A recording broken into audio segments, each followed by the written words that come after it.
오늘 우리에게 주시는 하나님의 말씀은 마태복음 4장 1절에서 11절까지의 말씀입니다. 그때 예수께서 성령에게 이끌리어 마귀에게 시험을 받으러 광야로 가사 40일을 밤낮으로 금식하신 후에 줄이신지라. 시험하는 자가 예수께 나와서 이르되 내가 만일 하나님의 아들이여든 명하여 이 돌들로 떡덩이가 되게 하라. 예수께서 대답하여 이르시되 기록되었으되 사람이 떡으로만 살 것이 아니요 하나님의 입으로부터 나오는 모든 말씀으로 살 것이니라 하였느니라 하시니, 이에 마귀가 예수를 거룩한 성으로 데려다가 성전 꼭대기에 세우고 이르되 내가 만일 하나님의 아들이여든 뛰어내리라. 기록되었을 때 그가 너를 위하여 그의 사자들을 명하시리니 그들이 손으로 너를 받들어 발이 돌에 부딪히지 않게 하리로다 하였느니라. 예수께서 이르시되 또 기록되었을 때 주 너의 하나님을 시험하지 말라 하였느니라 하시니, 마귀가 또 그를 데리고 지극히 높은 산으로 가서 천하 만국과 그 영광을 보여 이르되 만일 내게 엎드려 경배하면 이 모든 것을 내게 주리라. 이에 예수께서 말씀하시되 사탄아 물러가라. 기록되었을 때 주 너의 하나님께 경배하고 다만 그를 섬기라 하였느니라. 이에 마귀는 예수를 떠나고 천사들이 나와서 수종드니라. 아멘.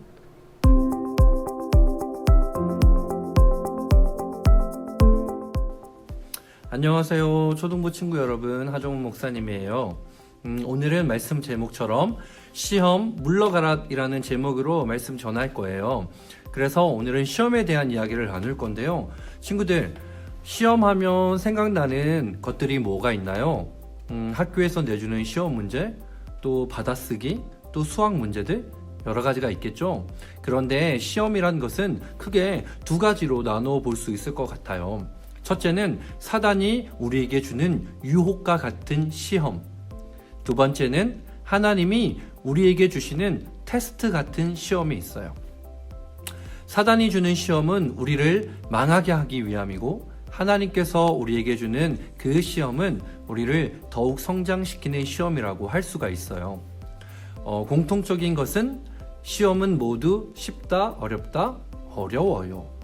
그리고 이것을 시험은 잘 이겨내야 된다는 거예요. 이 시험 앞에서 우리가 어떻게 반응하느냐에 따라서 그 시험의 결과는 좋을 수도 있고 나쁠 수도 있어요.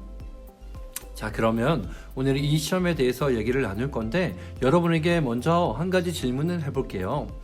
우리가 이제 예수님을 믿고 또 교회에 열심히 다니고 신앙생활을 열심히 하면 우리에게 이제 좋은 일이 가득하고 또 시험은 없이 늘 행복할 수만 있을까요? 그렇지 않아요. 우리가 교회에 열심히 다니고 예수님을 더욱더 열심히 믿는다면 세상 가운데 우리는 더욱더 유혹에 노출되고 또 시험을 당할 일이 더욱더 많이 있어요. 자, 그렇다면 우리는 이 인생에서 만나는 시험을 어떻게 이길 수 있을까요? 오늘 본문 성경 말씀을 통해서 예수님께서 우리에게 그 해답을 주셨어요. 오늘 예수님께서도 시험을 당하셨는데 예수님께서 어떻게 그 시험을 이겼는지 살펴보고 우리도 어떻게 하면 시험을 이길지 그 말씀 따라서 승리하는 시간이 되었으면 좋겠어요. 자, 지난주 말씀에서 예수님께서 겸손하게 세례를 받으신 후에 하나님의 성령에 이끌려서 광야, 즉 사막이라는 곳에 가셔서 40일 밤낮으로 금식하셨어요. 그런데 그때 마귀는 예수님께 찾아와서 3번이나 예수님을 시험했어요.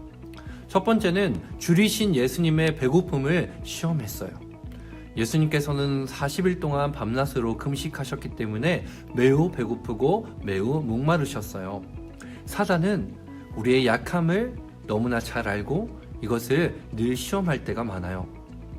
그런데 예수님께서는 이 사단의 시험을 신명기 8장 3절 말씀을 인용하셔서 물리치셨어요.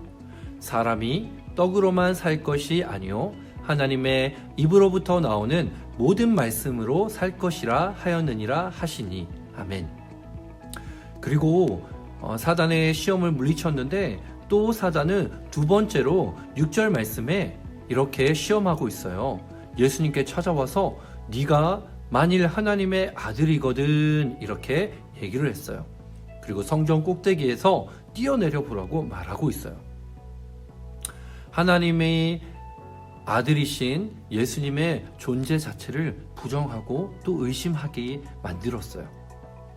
성전 꼭대기에서 뛰어내리라는 그 말에 만약 예수님께서 내가 바로 하나님의 아들이다 라면서 뛰어내리면서 예수님을 증거했다면 예수님께서는 결코 시험을 이긴 게 아니게 되겠죠. 사단의 꾀임에 넘어가게 되는 거예요. 그런데 정말로 교묘하게도 사단은 이 시험을 할 때 시편 91편 11절과 12절 말씀을 인용해서 이렇게 말하고 있어요. 성경에 기록된 것처럼 네가 만약 성전 꼭대기에서 뛰어내리면 하나님이 사자들을 명하셔서 그들이 손으로 너를 받들어 돌에 부딪히지 않게 할 것이라고 쓰여 있다고 말했어요. 여러분, 사단은 이렇게 교묘하게 우리에게 시험을 줘요. 때로는 말씀까지도 인용하면서 하나님의 뜻을 거역하게 만들어요. 그런데 예수님께서는 신명기 6장 16절 말씀을 통해서 또 이렇게 사단의 시험을 이기세요. 또 기록되었으되 주 너의 하나님을 시험하지 말라 하였느니라 하시니 아멘. 이렇게 예수님께서는 말씀으로 두 번째 사단도 물리쳤어요. 그리고 세 번째 사단은 또다시 주님께 나와서 네가 만약 나에게 엎드려 경배하고 절하면 이 모든 천하의 모든 것들을 예수님께 주겠다고 말씀했어요. 8절과 9절 말씀에 있는 이야기예요. 자, 예수님 앞에 십자가의 고통과 십자가의 수치를 당하지 않도록 해주겠다는 유혹이었어요. 이건 바로 예수님께서 하나님의 계획을 따라가지 못하도록 하는 시험이었어요. 십자가의 고통 없이도 왕 중에 왕이 될 수 있도록 하는 것이지만 결국 이것은 사단에게 경배하도록 하는 꾀임이었어요. 시험이었어요.